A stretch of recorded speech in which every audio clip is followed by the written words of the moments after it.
The first thing I saw when I opened my eyes wasn't the hospital ceiling. It was my mother's smile. Not in person. On my phone. Someone had placed it beside my bed after surgery, and as I struggled to focus through the haze of pain medication, the screen lit up with a notification. Karen Mitchell posted a new photo. I tapped it with trembling fingers. There they were.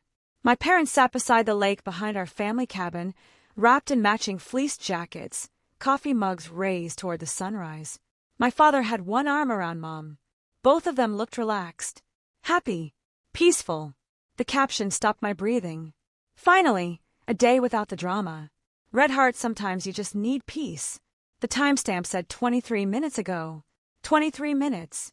Exactly 23 minutes after the trauma surgeon had called them to say their daughter might not survive the night. I stared at the screen until the words blurred together. The nurse noticed. "You okay?" I couldn't answer. Instead, I looked down at the tubes coming out of my body. The heart monitor. The thick bandages wrapped around my stomach where emergency surgery had saved my life only hours earlier. The morphine pump clicked softly beside me. Everything hurt. Everything except the place that had finally gone numb years ago. The place where children are supposed to believe their parents love them equally. Mine never did. And for the first time in my life, I finally had proof. 3 days earlier, I almost skipped work. Something felt wrong the second I woke up. Maybe it was the rain hammering against my apartment windows. Maybe it was the migraine building behind my eyes. Or maybe it was because my mother had called 6 times before 7 in the morning. When I finally answered, she didn't even say hello. "Claire, where are you?" "In bed." "Why?" "Because it's 6:40. She sighed dramatically. "I need you to come to the house." I rubbed my forehead. "I have work." So, I can't just leave. You work from home on Fridays. I still have meetings. You always have excuses. I closed my eyes. There it was. The familiar knot tightening in my chest. Every conversation with my mother somehow became proof that I wasn't trying hard enough. "I'm not making excuses.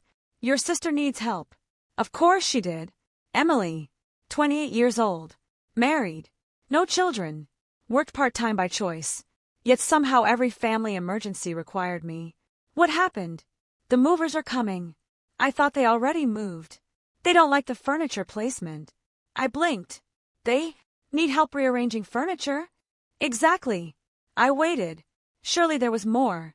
There wasn't. "You want me to take a vacation day? To move couches?" My mother's voice sharpened immediately.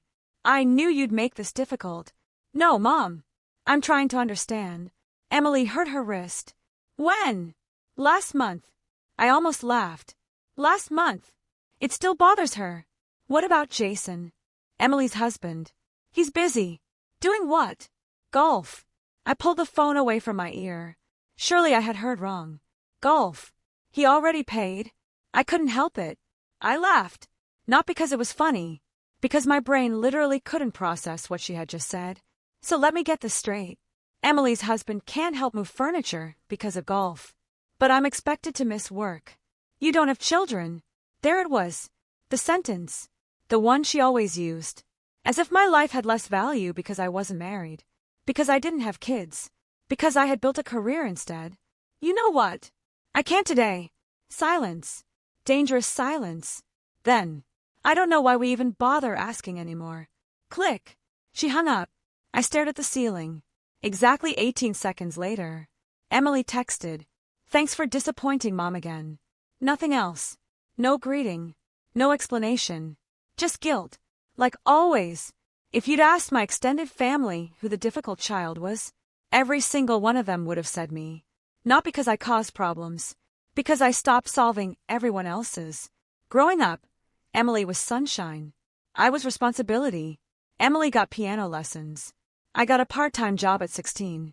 Emily totaled 2 cars before she turned 21. Dad called them learning experiences.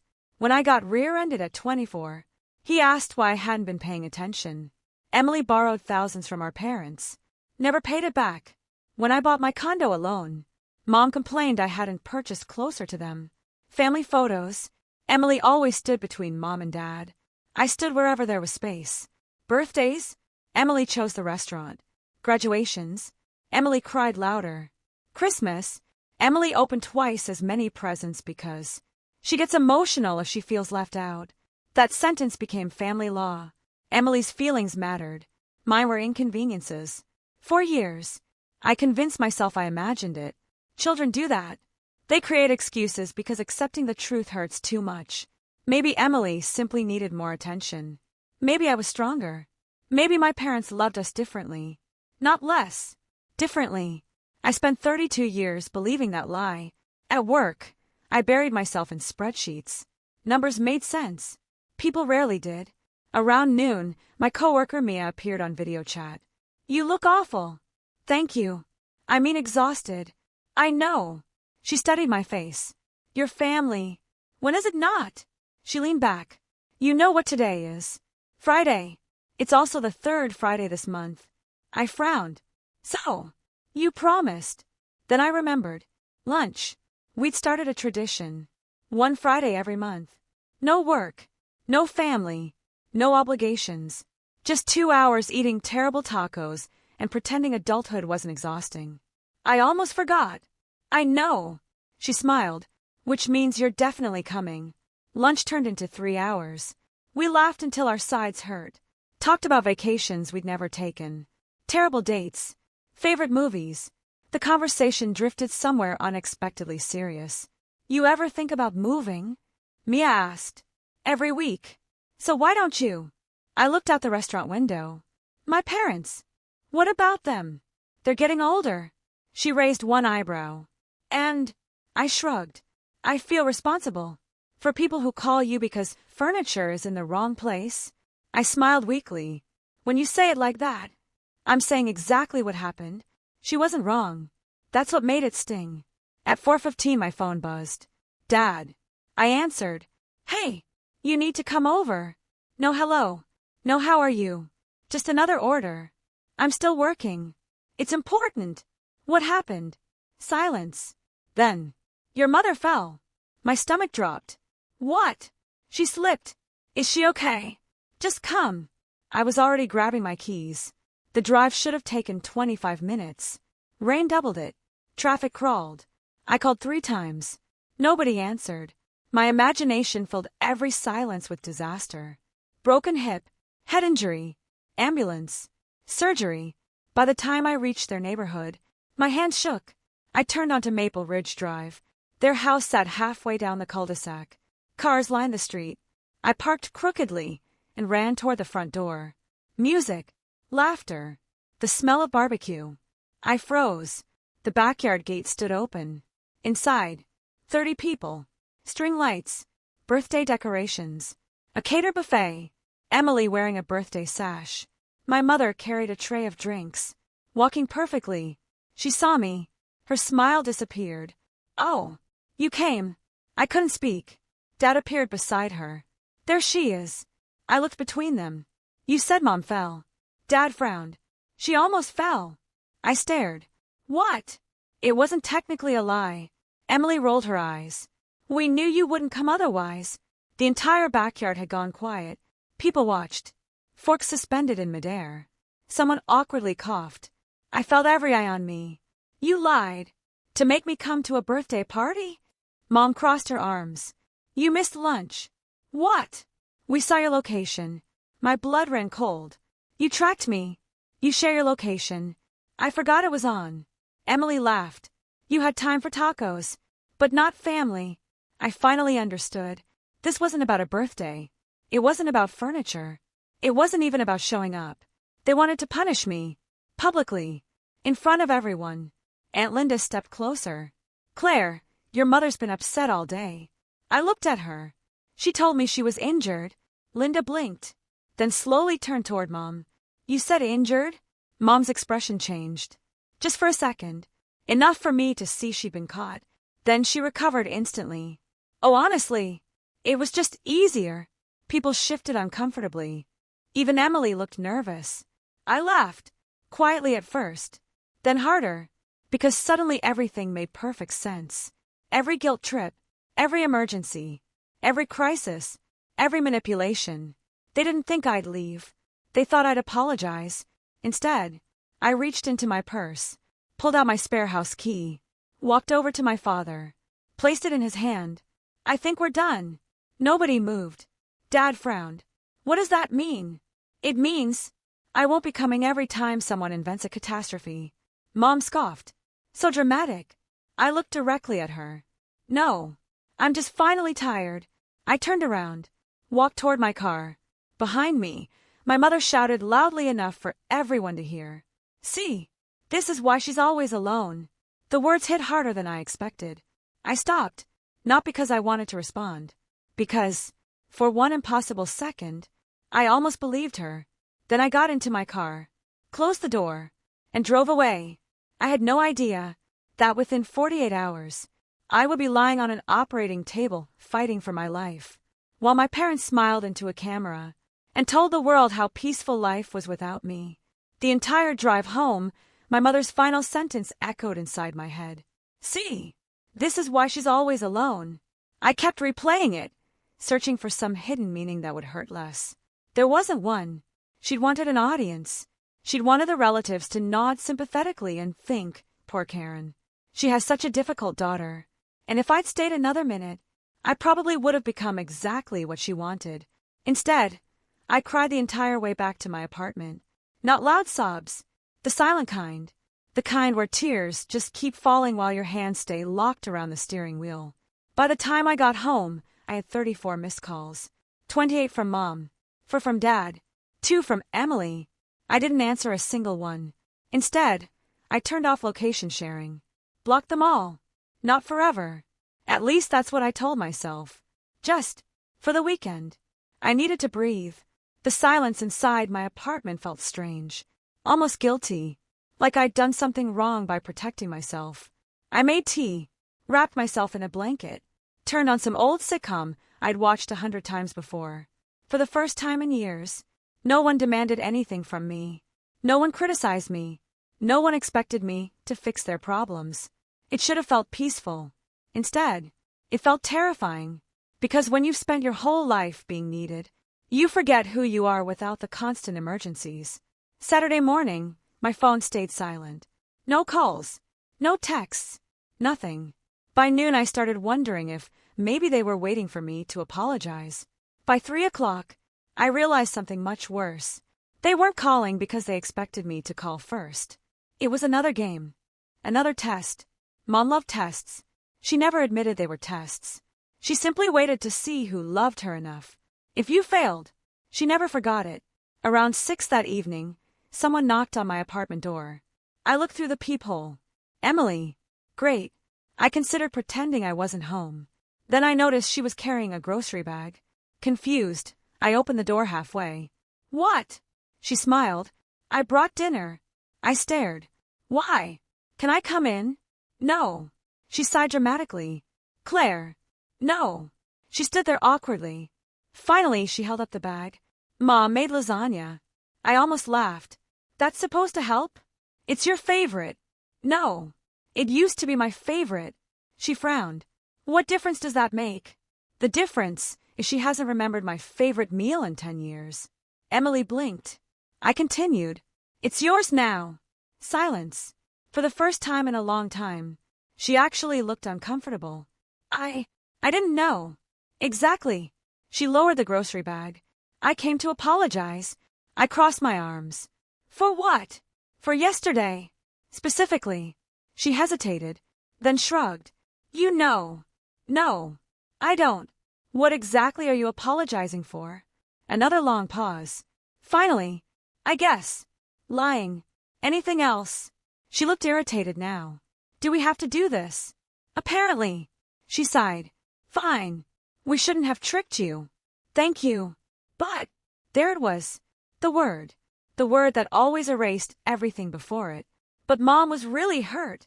I closed my eyes. There it is. What? You almost sounded sincere. Emily frowned.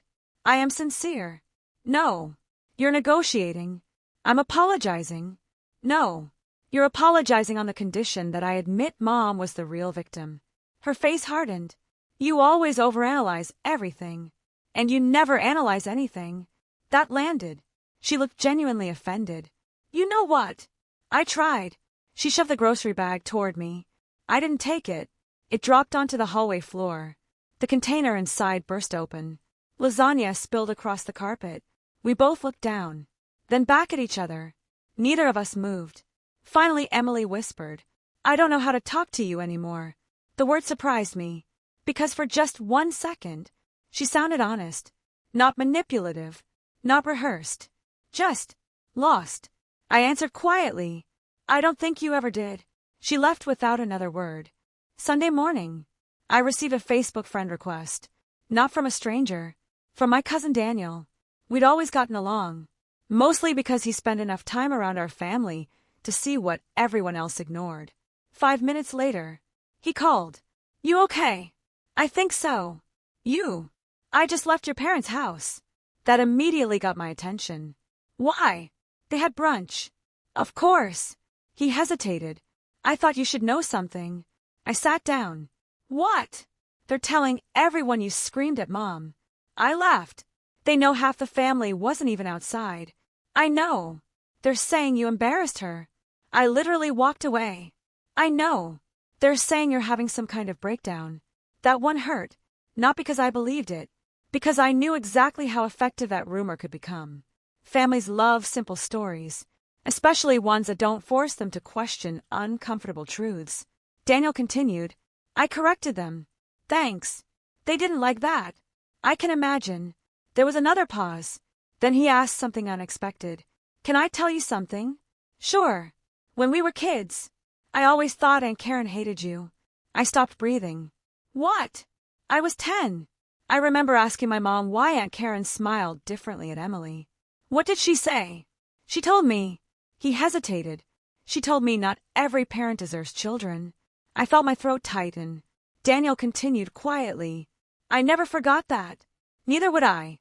Monday morning, I walked into work determined to focus, for exactly 43 minutes. Then Human Resources called. My stomach sank immediately. Nobody enjoys surprise meetings with HR, especially on Mondays. When I walked inside, my manager Sarah was already there. She looked uncomfortable.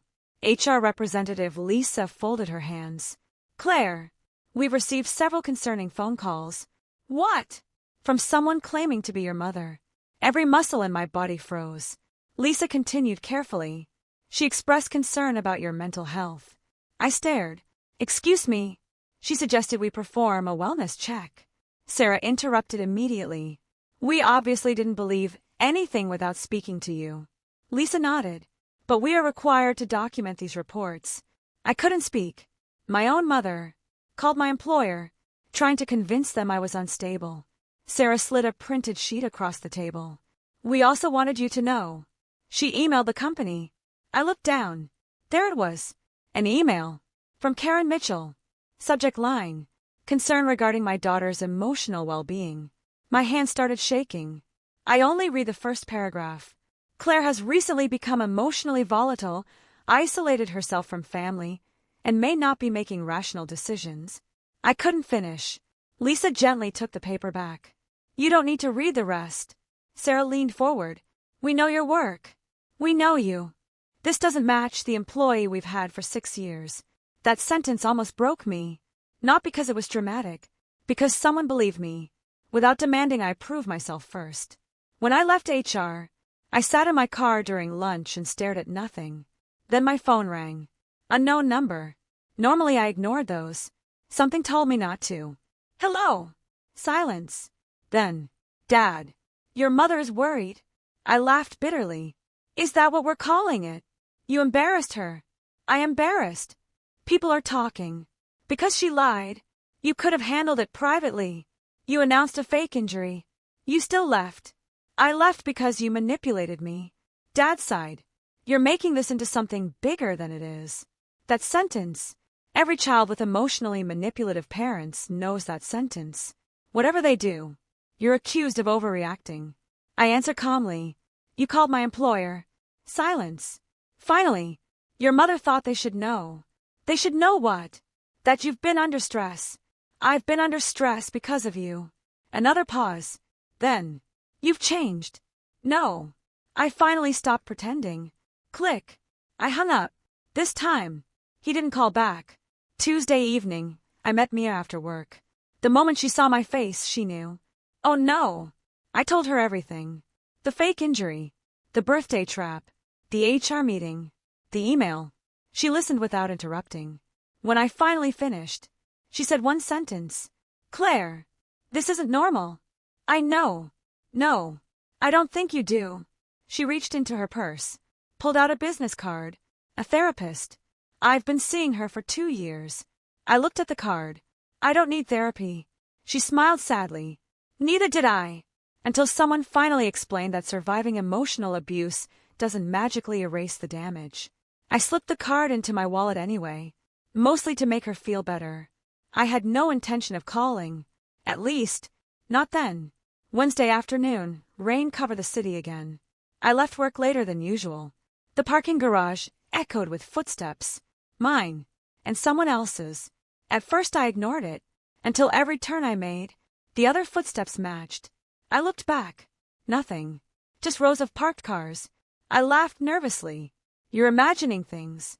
I unlocked my car, opened the driver's door, then heard my father's voice. Claire! I jumped so hard my keys hit the ground.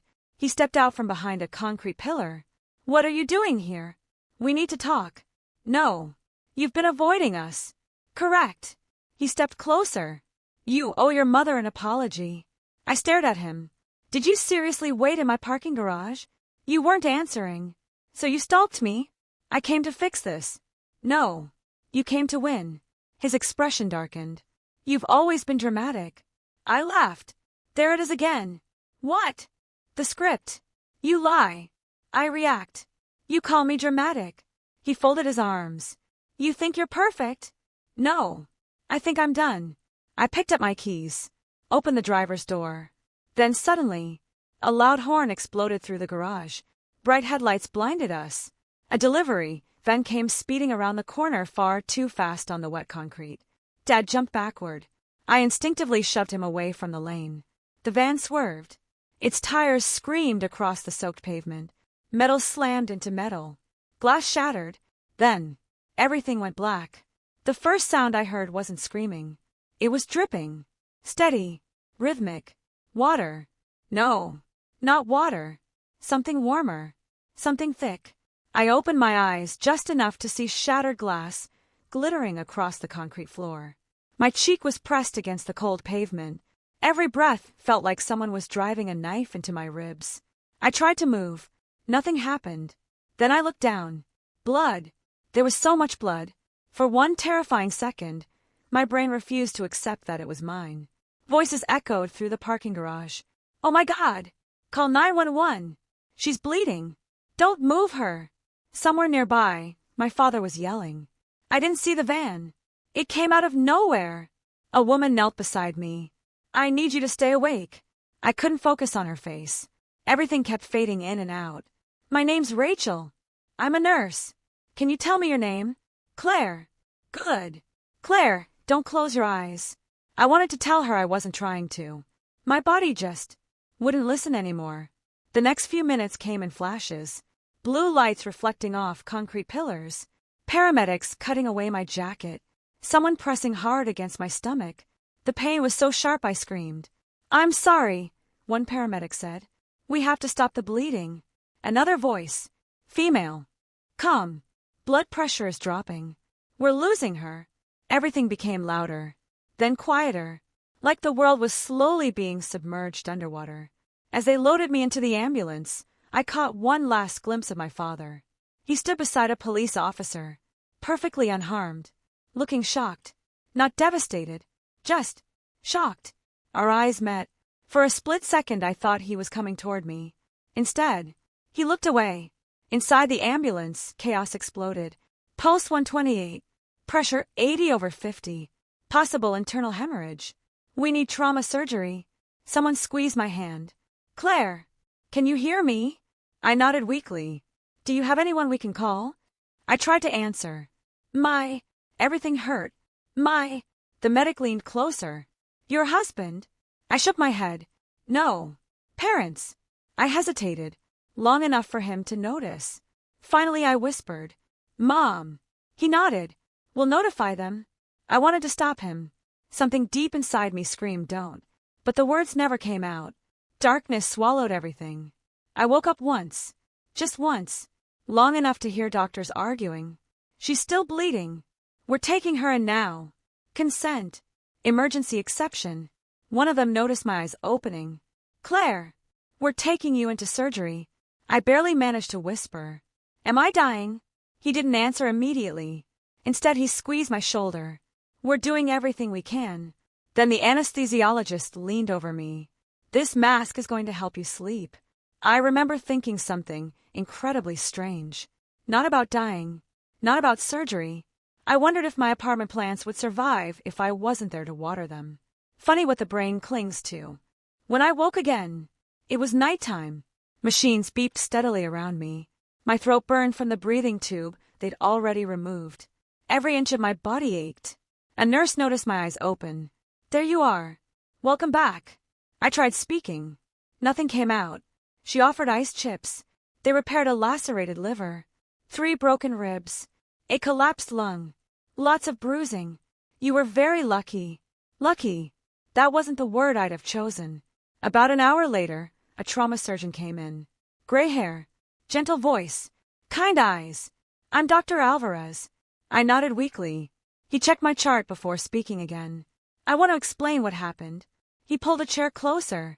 "The impact threw you into a concrete support column. The steering mirror shattered. A piece of metal caused significant internal bleeding." I listened quietly.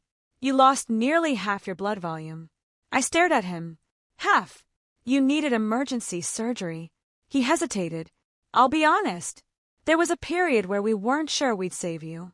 That sentence settled over the room like fog. I almost died. Not almost in the dramatic movie sense. Actually. Really. Almost.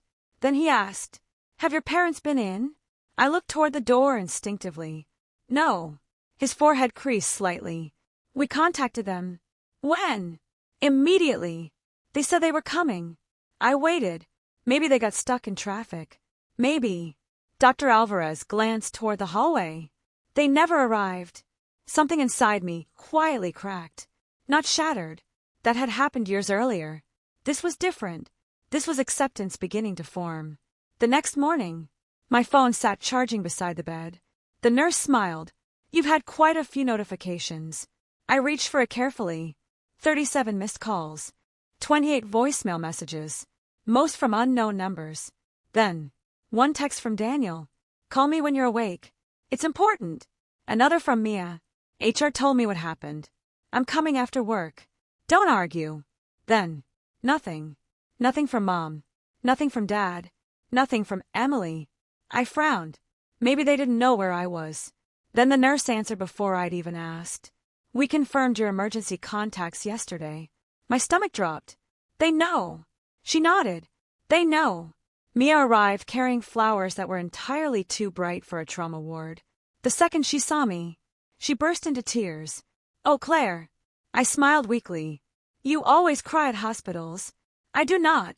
"You cried when Sarah got her appendix removed." "That doesn't count." "It absolutely counts." She laughed through her tears, then suddenly became serious. "I need to show you something." She hesitated. "I'm not sure if I should." My stomach tightened. "What?" She unlocked her phone, opened Facebook, turned the screen toward me. There they were. My parents. Smiling. Holding coffee mugs beside the lake. Exactly like the picture I'd eventually see after surgery. Except now. I noticed the comments. "You too deserve some peace. Enjoy the quiet. Retirement looks good on you." Sometimes toxic people need distance. Then, Mom's reply. "We're finally learning to prioritize ourselves." My hand started shaking. Mia reached for the phone. "I'm sorry. I shouldn't have shown you." "No. I'm glad you did." Because suddenly, everything made sense. They knew. And instead of coming, they'd gone to the cabin, taken pictures, posted about finally having peace, while I was still unconscious. That evening, Daniel arrived. He looked exhausted. The moment we were alone, he shut the hospital door. I tried calling them. "I know." "What happened?" "I was in the parking garage." He nodded slowly. "I heard." Then he looked at the floor. "I need to tell you something." His voice sounded different. Heavier. They knew how bad it was. I frowned. What do you mean? The hospital called while everyone was still at your parents' house. I stopped breathing. What? I was there. I heard it. He continued carefully. Your mom answered on speaker. The room suddenly felt smaller. The nurse said. He swallowed hard. Your injuries were life-threatening. I stared at him. And Daniel looked physically uncomfortable. Your mother said. He closed his eyes. I don't even want to repeat it. Please. He whispered. We're out of town. Silence. Call her sister. I couldn't speak. Daniel continued. The nurse explained your sister wasn't listed. So your father said. He looked away again. Then she'll have to manage. Every machine in the room suddenly sounded louder. Beep, beep, beep. Like my heartbeat was trying to escape my chest. Daniel reached into his jacket pocket. I recorded part of it. I looked at him. What? I don't know why. I guess. Because I couldn't believe what I was hearing. He handed me his phone. The recording lasted only 38 seconds. But it changed everything. Mom's voice. Calm. Almost annoyed. Tell them we're unavailable. Dad. We're already halfway to the cabin. Mom again. She'll be fine. Then laughter. Someone changed the subject. The recording ended. I stared at the blank screen. Unable to breathe. Unable to think. Unable to understand how the people who raised me could sound so completely indifferent. Late that night, sleep wouldn't come. The pain medication made everything blurry. Around 2 a.m, a volunteer chaplain knocked softly. I visit patients who can't sleep. I almost told him I wasn't religious. Instead, I found myself talking. Not about faith. About family. About birthdays. About fake emergencies. About always trying harder. He listened quietly. When I finally stopped, he asked one question. If a friend told you this story, what advice would you give her? I answered immediately. I'd tell her to leave. He smiled gently. So why is it different because it's you? I had no answer. The following afternoon, a police detective walked into my hospital room. He introduced himself as Detective Harris. I need to ask you about the accident. I nodded. He opened a notebook. We've reviewed the parking garage security footage. Something in his tone caught my attention. There appears to have been. He searched for the right word. An argument. I sighed. With my father. He nodded. Witnesses confirm he approached you unexpectedly. I looked at him carefully. Am I in trouble? No. He paused. But your father may be. I frowned. What? The driver of the delivery van wasn't speeding. That didn't make sense. I saw. You saw him after your father stepped into the driving lane. I stared at him. He continued quietly. The driver swerved to avoid hitting your father. Every piece of the puzzle shifted.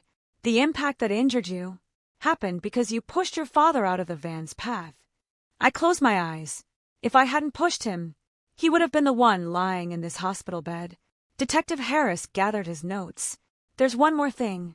I looked up. Your father told officers you deliberately shoved him into traffic during an argument. I felt the air leave my lungs. What? He claimed you caused the collision. I couldn't believe what I was hearing. I saved his life. The detective held my gaze. I know. We have the video. He stood, and the video tells a very different story. As he reached the door, he turned back one last time. Miss Mitchell! I think this case is about to become much bigger than a traffic accident. I didn't sleep after Detective Harris left. Not because of the pain. Not because of the machines. Because of one sentence.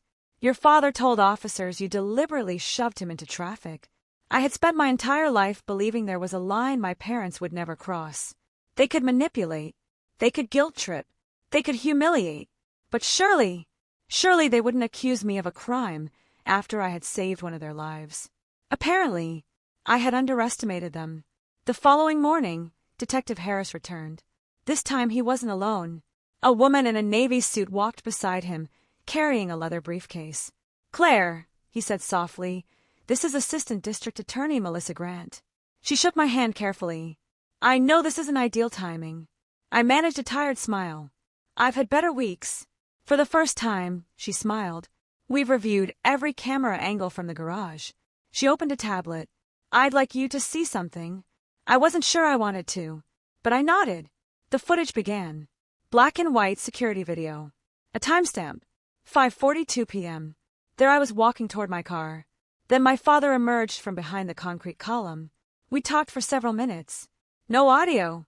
Just gestures. I watched myself point toward the exit. Watched him step closer. Watched him block my path. Then, the delivery van appeared around the corner. Everything happened in less than 2 seconds. Dad stepped backward without looking, directly into the van's path. I lunged. Both hands shoved him toward the wall. The van clipped me instead. My body spun violently. The side mirror exploded against the concrete column. Then I disappeared beneath the frame. The video stopped. Melissa looked at me. "You saved him." Tears blurred my vision. "I didn't even think." "I know." She leaned forward. The driver had less than a second to react. "He would have struck your father head-on." Detective Harris nodded. "Our accident reconstruction team agrees." Silence settled over the room. Finally I whispered, "So why did he lie?" Neither of them answered. Because sometimes there isn't an answer that makes evil easier to understand. 2 days later I was moved out of ICU. Walking 20 feet felt like climbing a mountain. Every breath reminded me of the broken ribs. Every laugh hurt. Every cough felt impossible. But I was alive. That mattered. Mia visited almost every evening. She brought books, terrible magazines, hospital socks with cartoon dogs on them. On Thursday she walked in grinning. "I have news." "What kind of news?" "The internet kind." I raised an eyebrow. "That's either wonderful or horrifying." "Maybe both." She handed me her tablet. A local news station had published an article. "Local woman saves father during parking garage accident." Someone had leaked the surveillance footage. The comments shocked me. "She's a hero." That instinct probably saved his life. Praying for her recovery. Thousands of people I'd never met were wishing me well. I hadn't realized how desperately I needed strangers to believe me. Then Mia kept scrolling. Another article. This one wasn't about me. It was about my parents. Someone had found the Facebook post. People noticed the timestamps. The caption. The hospital timeline. Screenshots spread across social media. Questions followed. Didn't their daughter almost die that day? Why were they vacationing? Why weren't they at the hospital? The comments multiplied by the hour. My parents disabled comments, then deleted the post entirely. Too late. The screenshots lived forever. That afternoon, Emily walked into my hospital room. Alone. She looked exhausted. No makeup. Hair pulled into a messy ponytail. For the first time in my life, she looked her age. Not like the protected golden child everyone carefully handled. Just a tired woman. She stood awkwardly near the door. "I didn't know if you'd let me come." "I almost didn't." She nodded. "I deserve that." Neither of us spoke for nearly a minute. Finally she whispered, "I didn't know." I looked at her. "What?" "About Facebook. I didn't know they weren't coming." "I thought." She stopped. "You thought what?" "They told me you were stable. They said surgery was routine." My stomach tightened. "When did they tell you?" "The next morning." I stared. "The hospital called you?" "No." "Mom did." "And you believed her?" She nodded slowly. "I always believed her." There it was. Not an excuse. Just the truth. Emily reached into her purse. "I found something." She handed me an old manila envelope. I was helping clean out Dad's office. Inside were dozens of papers. Medical bills. School forms. Old report cards. Then, one folded letter. Addressed to me. Dated 14 years earlier. I frowned. "I've never seen this." "I know." My hands trembled as I unfolded it. It was from my grandmother. Dad's mother. The grandmother I'd been told stopped writing after developing dementia. The letter read, "Dear Claire, I hope your father gives you this. If he doesn't, maybe one day you'll still know the truth. There is nothing wrong with you. You are not difficult. You are not too sensitive.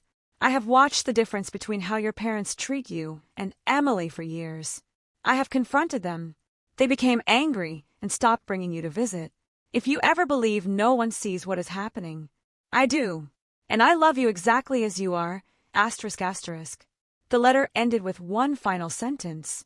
"One day you'll stop trying to earn love that should have been freely given." I couldn't see anymore. My tears soaked the paper. Emily quietly cried beside me. I never knew. I swear. I never knew Grandma wrote. I believed her. For the first time, I actually believed her. After several minutes, Emily spoke again. Can I tell you something awful? I nodded. When we were little, I used to break your toys. I smiled sadly. I remember. I always blamed the dog. I know. She laughed through tears. I thought Mom loved me more because I was better. Her voice cracked. It never occurred to me that she was teaching me that. I looked at my sister. Really looked. She wasn't the villain I'd imagined all these years. She had benefited from the favoritism. Absolutely. She participated. Absolutely. But she'd also been shaped by it, just differently than I had. Children don't choose the family system they're born into. Adults choose whether they continue it. 2 weeks later, I left the hospital. Walking out those automatic doors felt surreal. Sunlight hit my face. Fresh air filled my lungs. Everything hurt. Everything felt beautiful. Mia drove me home. When we reached my apartment building, someone was waiting. Mom. Dad. I froze. Dad stepped forward. We just want to talk. No. Mom's eyes filled with tears. Claire. No. She looked genuinely shocked. As your mother. I interrupted. No. For the first time, I didn't let her finish. She tried again. We made mistakes. You made choices. People are attacking us. I know. You need to tell them the truth. I already have. No.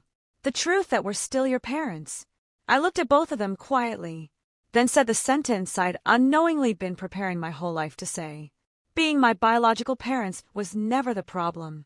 It was failing to act like it. Neither of them spoke. Dad tried one last time. We can fix this. I smiled sadly. No. You can fix yourselves. You don't get to use me to do it. I turned. Walked into my building. Neither of them followed. A month later, the civil case ended. The delivery company accepted no liability. The investigation officially concluded that I had prevented a fatal collision. The city awarded me a civilian commendation for life-saving action. I almost declined it. Then Dr. Alvarez called. You should go. Why? Because you've spent your whole life letting other people tell your story. This time, tell it yourself. The ceremony was small. Local officials, police officers, the paramedics who had saved my life. Rachel, the nurse from the parking garage, was there too. When they called my name, everyone stood. They applauded. I looked toward the audience. Mia, Daniel, Sarah, Lisa from HR, Dr. Alvarez. People who had chosen me, not because they had to, because they wanted to. There were 2 empty seats in the back, reserved. My parents had been invited. They never came. For the first time, their absence didn't hurt. It felt peaceful. 3 months later, Emily called. I started therapy. I smiled. How's it going? My therapist says we grew up in different families. I laughed softly. That's exactly how it felt. She hesitated. I don't know if Mom and Dad will ever change. I don't either. But I don't want to become them. Then you won't. She cried. Not because everything was fixed. Because healing rarely begins with certainty. It begins with honesty. 6 months later, I visited my grandmother's grave. I brought fresh lilies. And her letter. I read it aloud, then folded it carefully and slipped it back into my purse. I finally believed you, I whispered. The wind rustled through the trees. For the first time in years, I didn't feel like a child begging to be loved. I felt like a woman finally free. Almost a year after the accident, a memory notification appeared on my phone. Facebook. The photo. The lake. My parents smiling. Finally, a day without the drama. I looked at it for a long time. Then I smiled. Not because it no longer hurt. Because I finally understood something. I had never been the drama. I had simply been the only person willing to tell the truth. I deleted the screenshot, closed the app, picked up my car keys, and drove to meet friends who had become family. People who celebrated my successes, answered my late-night calls, showed up in hospital rooms. Never needed to be convinced that my life mattered. Blood may introduce you to relatives, but love is what makes a family. And sometimes the bravest thing you'll ever do is stop bleeding for people who never noticed you were wounded.